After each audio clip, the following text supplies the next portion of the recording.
Okay, so today we are looking at the Thunen model. Remember, with models, we haven't talked about a model in a while, but models are really just from a bunch of old dead guys who've like realized some sort of pattern to explain something in the world, right? Just some guy figured out that something made sense to him, so he wrote it down and it kind of stuck, okay? Models are not perfect. They never will be. So we will, at the end, kind of go back and look at kind of some things that don't really make sense with the model anymore today and some problems with the model because you need to know those as well. We've seen those pop up in FRQs and stuff in the past. So just remember that these models are not perfect. The one we're going to look at today is not perfect. Just this guy, Thunen, figured out a way to explain where things are grown or why things are grown where they are. So that's the first thing that we're going to write down today is this is all about the why of the where.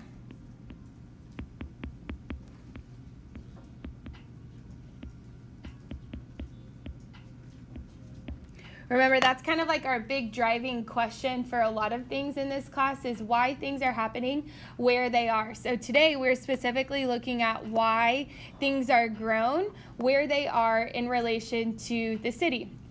So that's what we're going to draw with our model here in a second. We need to know that this guy Thunen, what does it sound like? Where do we think that he's from? Germany. Yeah, Germany. It's a very German name. Germany in the 1800s. What's happening in the 1800s? Super important. You know this for the exam.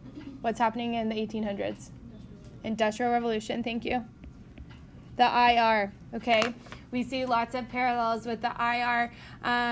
It's important for a lot of things. There's a lot of turning points that happen in patterns and things that we see change throughout our class, throughout all of our units, right? A lot of things come back to the Industrial Revolution. So when we're talking today about this model, we need to always be thinking about this happening in the 1800s, okay? This is right at the start of the Industrial Revolution, so things are not super widespread yet as far as like factories and things like that. So we should probably make a note of that. This is before like highways and railroads and factories, because it's not widespread yet, okay?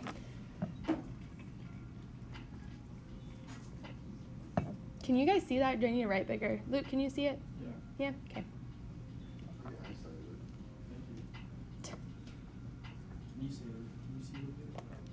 I know, Baylor, can you? I can see it perfect. Okay, great. All right, so let's draw the model. We are drawing a bullseye again. We've done this before with a different model that we looked at. So I'm going to start in the middle. The middle part is going to be our city center. This is not a ring that we're going to be talking about today. What we need to know is that the city center is like where all of our products and our goods and things that we're making, that we're farming, this is where it's going to be sold, okay? When it's being sold somewhere, we call it the market. Like that's just the name for like the people who are able to buy whatever goods and products that it is, okay? So everything is being funneled into the city center. So let's draw 4 rings around 3. Man, my circles. Yikes. And then we'll label them going out.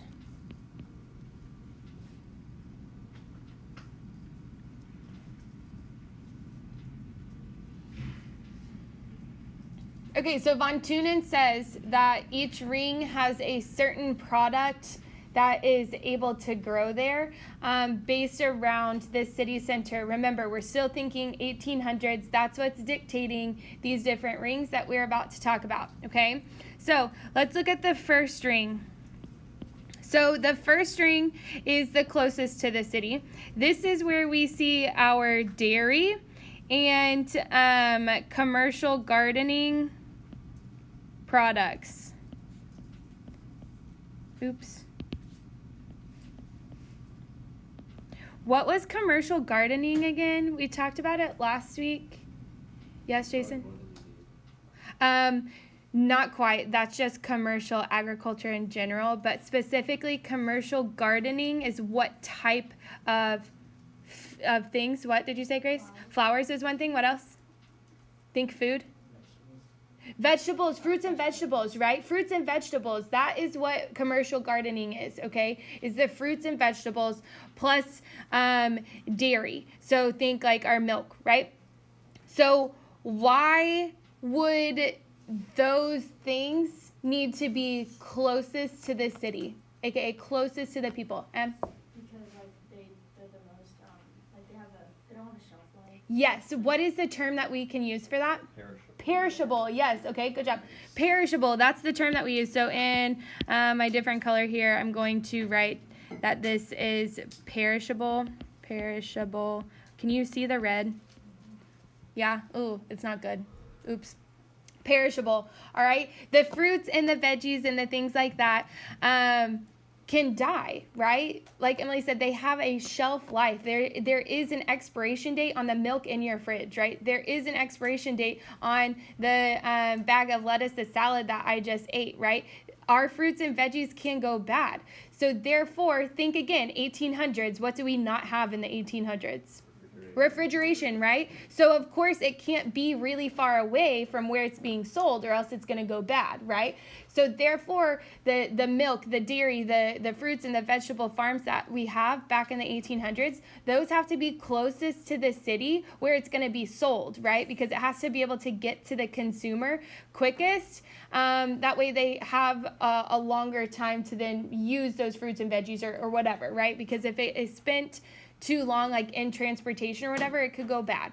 Okay, so that's why this ring is the closest, is because of the perishable products that we're producing here. Okay, makes sense. That one's kind of easy to understand, right?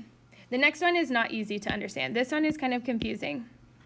Number 2, this is the forest ring.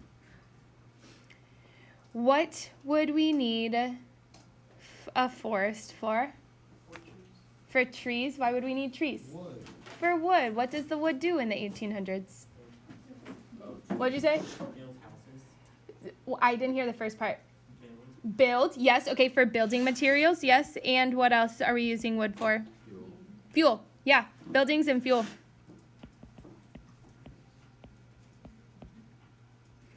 Yeah, so buildings and fuel here.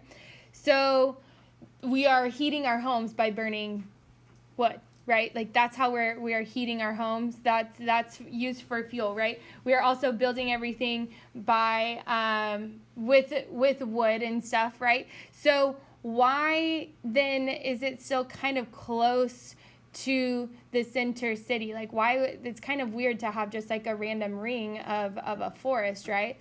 But why would that need to be close to the city? Holly? Costs a lot to transport. Yeah, this all goes back to transportation costs. Does this sound familiar to something that we talked about before? You remember? Reach back in your brains. Do you remember what unit it was from? It was our economic unit. Remember? Do you remember talking about the Coca-Cola assignment? Remember doing that with the factories and the water and stuff like that? And we talked about how when things are really heavy, that it costs more to transport it, right? The first thing that they do when you take something like a package to be mailed at the post office is that they weigh it, right? Because the heavier the item, the more it costs to transport. Yes? Would the wood be like bulk reducing or? So don't think of it in regards to that just yet, because remember economic with that unit, we were talking about taking it to a factory and turning it into something else, right?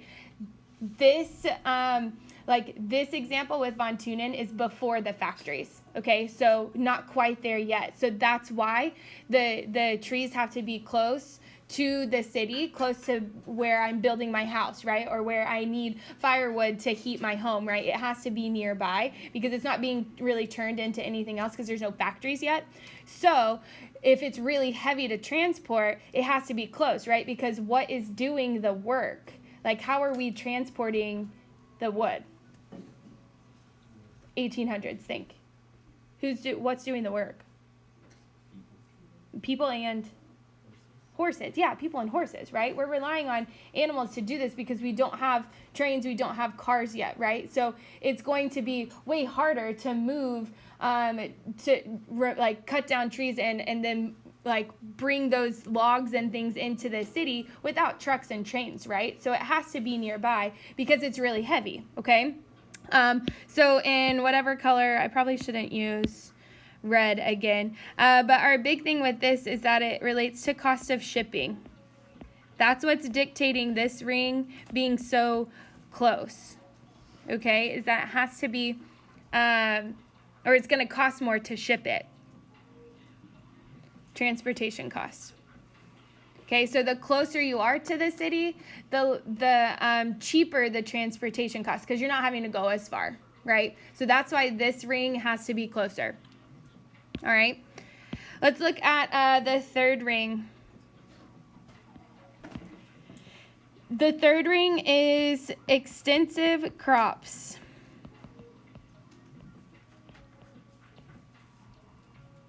Extensive crops. What would examples of extensive crops be? Corn. Yeah, corn and like grains maybe, right? That's what we'll call it, is grains. So with grains, if we're thinking perishability, like we were just talking about with fruits and veggies, what's the difference with grains? Does it go bad? No, it has a way longer like shelf life, right?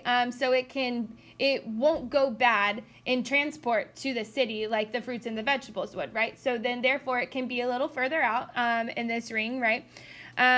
What about the weight? We were just talking about the weight of a product with the trees. In comparison, what is our weight like with grains? What? Yeah, it's way lighter, right? So again, it can be further out because it's not super hard to transport that, right?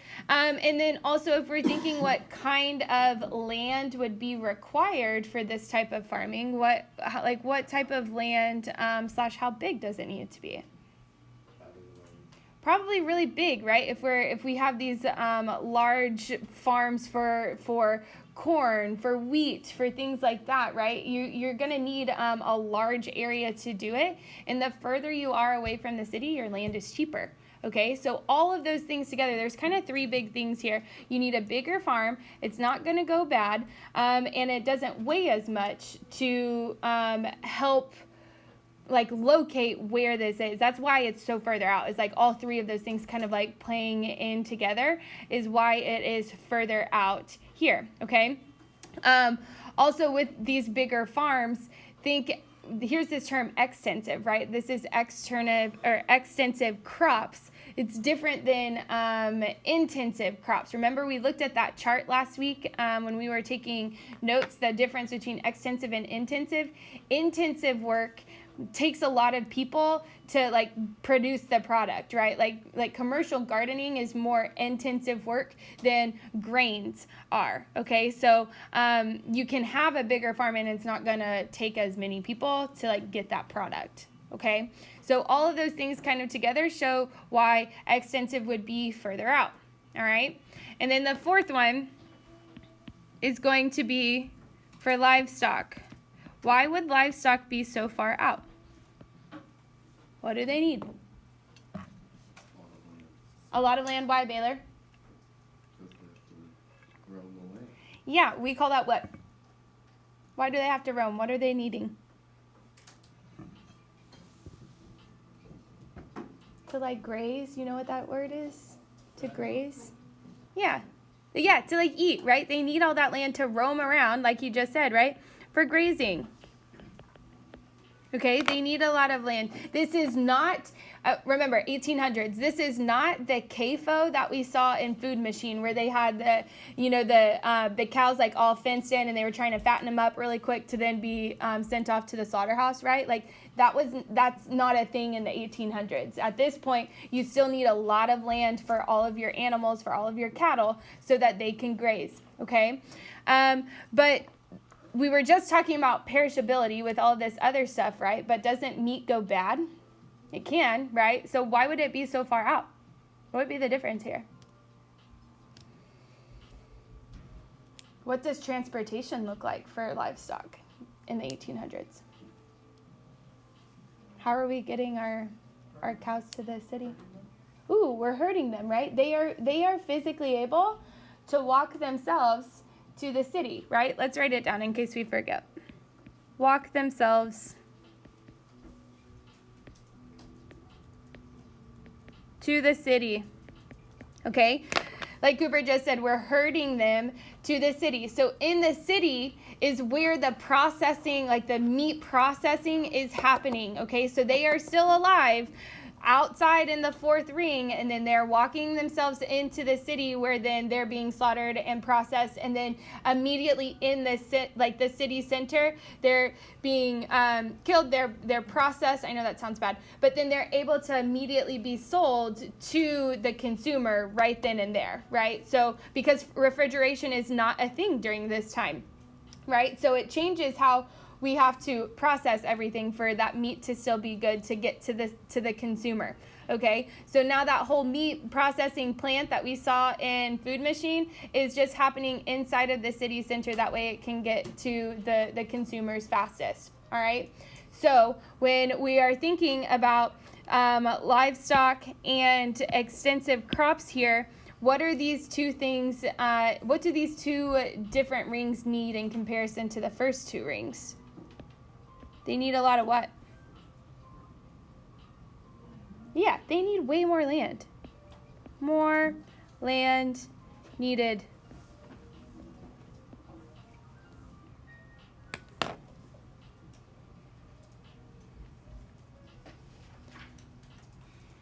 Okay, so out in the third and the fourth ring, in the third and the fourth rings, you're seeing way bigger like plots of land, bigger farms, things like that, just because of the type of farming that you're doing. Okay. Beyond ring 4 is what von Thunen called the wilderness.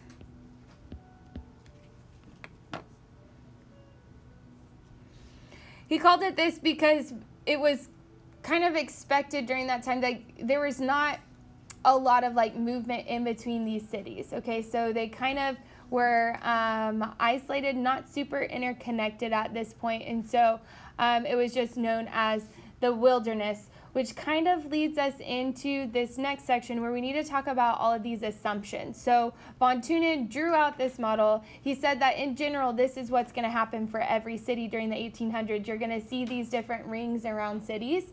And so he came up, there's just assumptions. For this model to be in a perfect world, there are assumptions that have to go with it. So that's what we need to write down next, is our assumptions.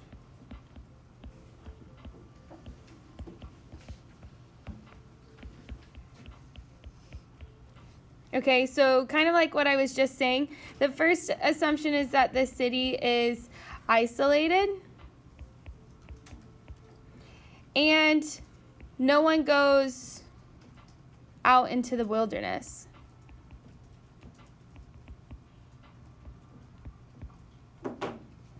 Okay, so these cities are acting kind of isolated, again, before globalization, before roads, before trains, before technology.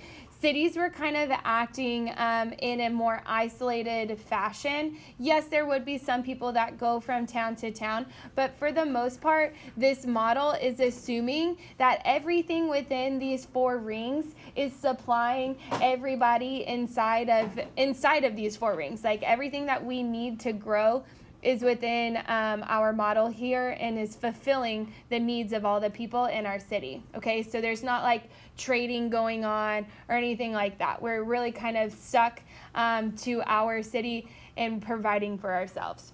Okay. Another assumption is that the terrain or the land is flat.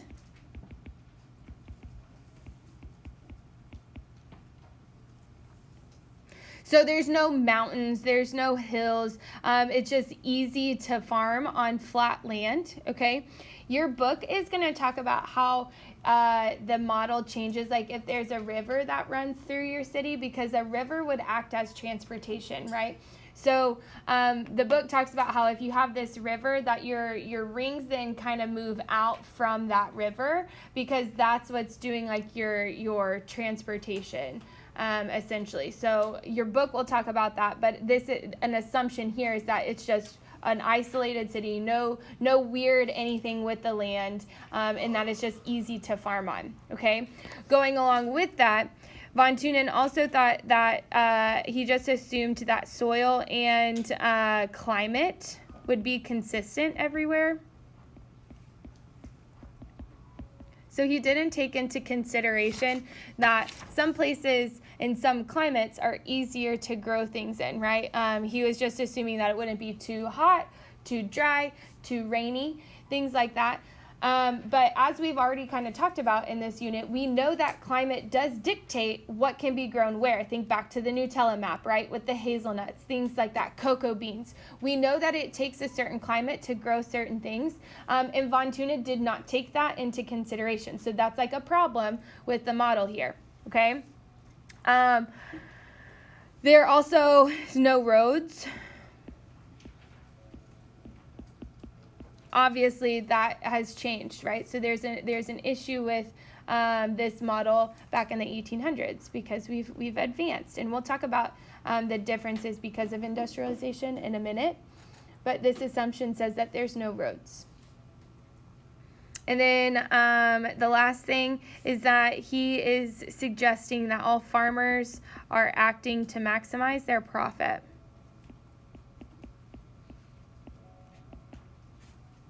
To maximize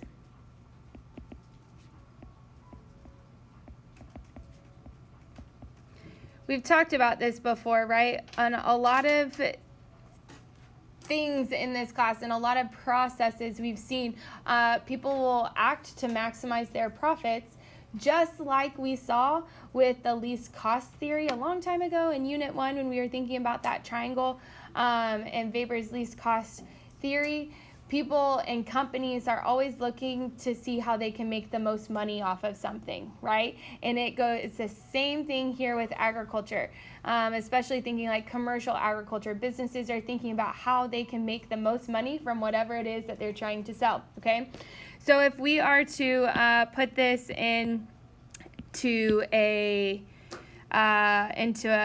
format or into an equation, it would look like this.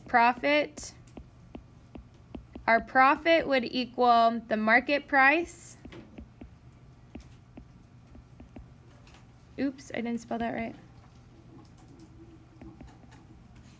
Market price minus the production cost.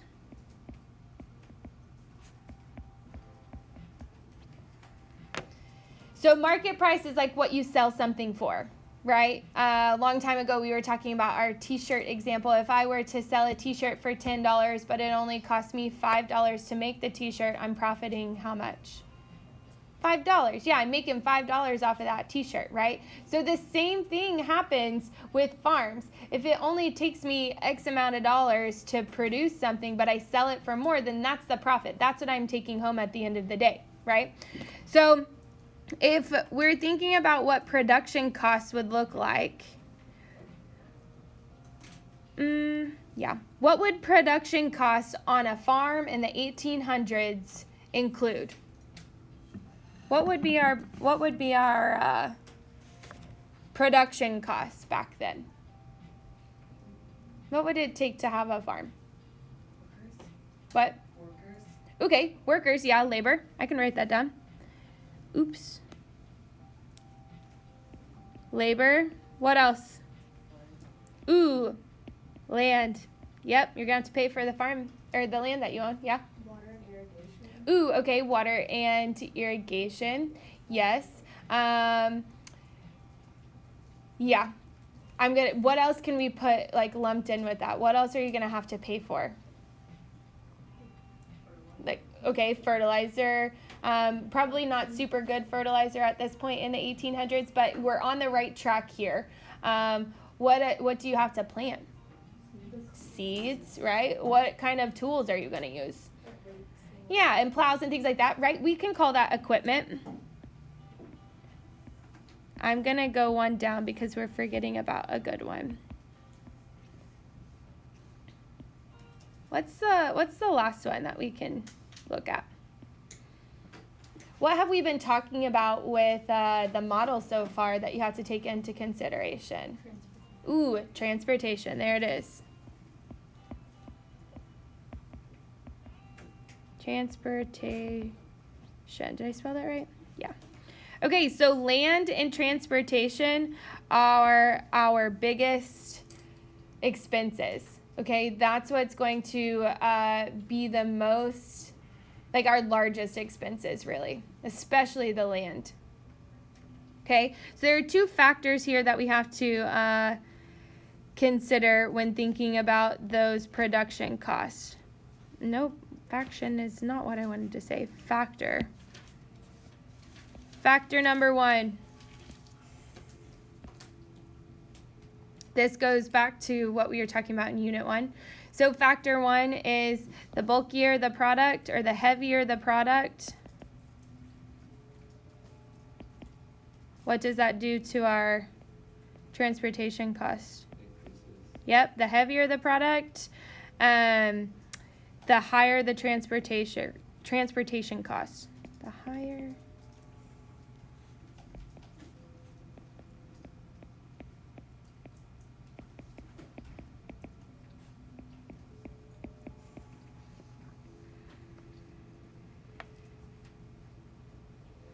Right, so that's exactly what we were talking about with the wood. It's going to be more expensive to transport the wood, right? You'd have to pay more for it in horses and things like that. It would just require more to transport the heavier things. That's why the grain and stuff was further out, because it was lighter, right? Transportation costs also influences the livestock being so far out, because we're not having to pay to transport the animals, right? Because the animals can walk themselves in, so we're not having to pay for transportation costs there, okay? The second factor that's also important deals with the land. I need to go down. The closer to the city,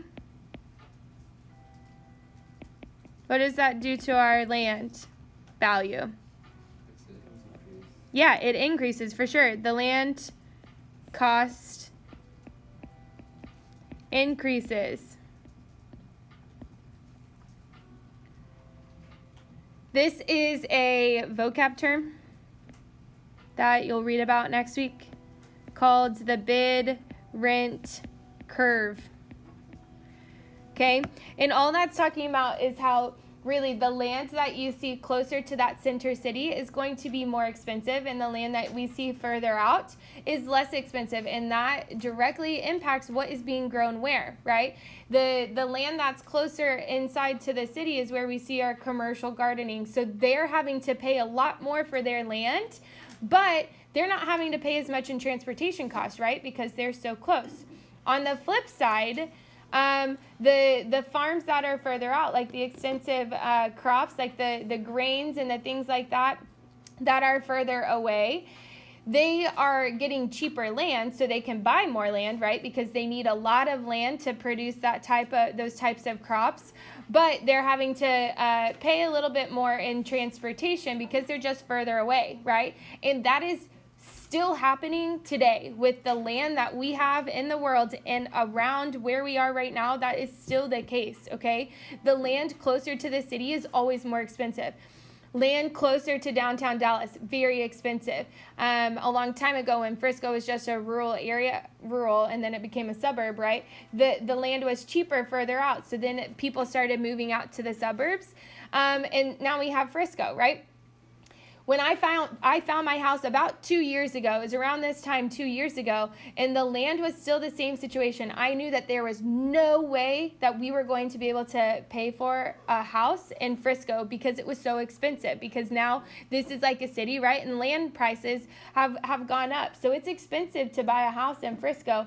And so I knew that we were going to have to find a house that was further out that was going to be cheaper. And that's exactly what we did. We found a house closer like to Aubrey, and so my trade-off was to have cheaper land. My house was cheaper, but now I'm having to pay more in transportation costs every week, okay?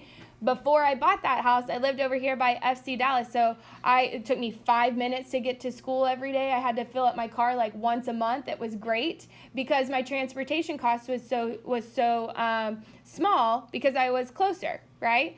But the land of that apartment, like that price of rent, was expensive, right? But now it's the flip for me. I live further away, so my house is cheaper. It's cheaper than what it would be to have a house here in Frisco, but now I'm having to pay more in transportation costs, okay? So it's like this push and pull. It's a give, right? If I'm closer to the city, then I don't have to pay more. I don't have to pay a lot in transportation costs because I'm so close, but my land is more expensive. If I'm further away, then my land is cheaper, but then I'm having to pay more in transportation costs. It's all about what you choose to be like the most efficient for you, right? I knew that it was going to be better for me to have a cheaper house, but pay more in gas every week. So that's what we did. So it's the same thing today. And that's what is dictating what is grown where, even a long time ago. We still see that, okay? So that's still very much a thing today. All right. Okay, last thing we need to talk about is what is going on in the world today. Like, how does Von Thunen apply today? I'll come over here. Von Thunen today. All right, so big differences, right? 1800s, this was whenever he made the model. Industrial Revolution hadn't really taken over yet, all right? Throughout the 1800s, 1900s, we see industrialization advancements a lot. So let's think through what some of these advancements have done.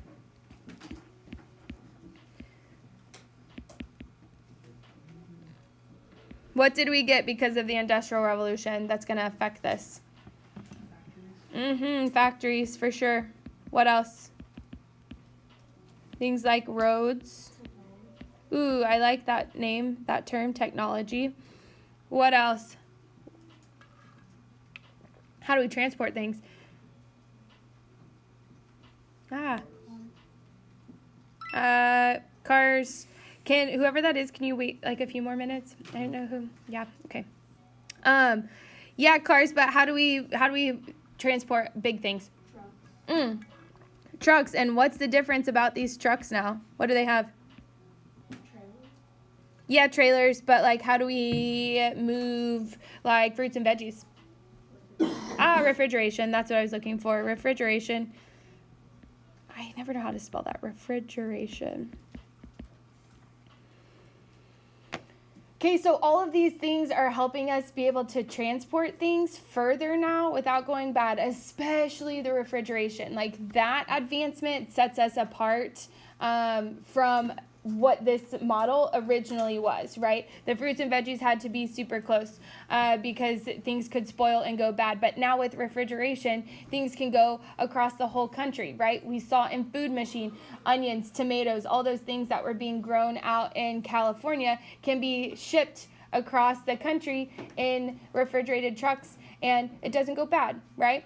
Remember my story about the flowers from last week? My aunt owns her flower shop. Because of refrigerated airplanes and refrigerated trucks, we can get our flowers from South America shipped to Florida, then on another plane to Texas, and then in refrigerated trucks to get all the way to Pilot Point where my aunt is, right? And those flowers are still good. So refrigeration sets us apart for like everything, right? As far as like ring number 2, I know the second ring is kind of weird to us, right? Because we don't see like full-blown forest around our cities anymore, right? Because of technology, now how do we heat our homes? Yeah, like natural gas and electricity, right? So the need for the forest ring is not as much anymore. Okay, we don't have to have these big forest wooded areas nearby because we're not as reliant on wood and trees as much as we were in the past. So some differences from the model, we know that we don't stick animals on trains, or we don't herd animals in anymore, right? We can put animals on trains and then send them to a CAFO or to a meat processing plant or something like that, right? And so that has changed where we locate also our livestock. It's still going to be further out, but we have those meat processing plants then, like we saw with the CAFO and food machine, to then get our meat to grocery stores, okay? It can kind of be hard to see if we look at our model. We don't necessarily have these even rings anymore, right? Our dairy, our fruits, and our veggies can come from like within the whole country, right? So think of the model now as more of like a whole country thing, because we have dairy farms that supply our milk across the country. We have fruits and veggies that are really grown in certain places in our country, but that can supply our whole country. But like we wouldn't be getting fruits and veggies necessarily from like China, because those would go bad more often. Okay, so think more of this model as applied to on a country scale now than it was a long time ago, just on a city scale. Okay.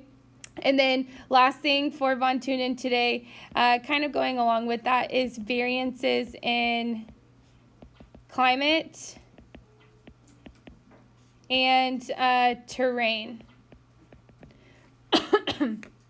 Again, so we have learned how to grow certain things in certain climates, especially like with irrigation that we saw in food machine. Certain places are better for growing certain things. And so when Von Thunen thought that, he just assumed that every farm was able to grow everything on it, right? Because it was just good farmable land. We know that that's not necessarily true, and that there are differences in where certain climates can grow certain things better, okay? So think like food machine again with California. All right, so that's it for our model. Lots of connections to like least cost theory, transportation, land costs, things like that, and then perishability. That's dictating where certain things are grown and like why they're there. Okay, so take a picture of this, put it on Padlet. Yes, you can go to the bathroom now.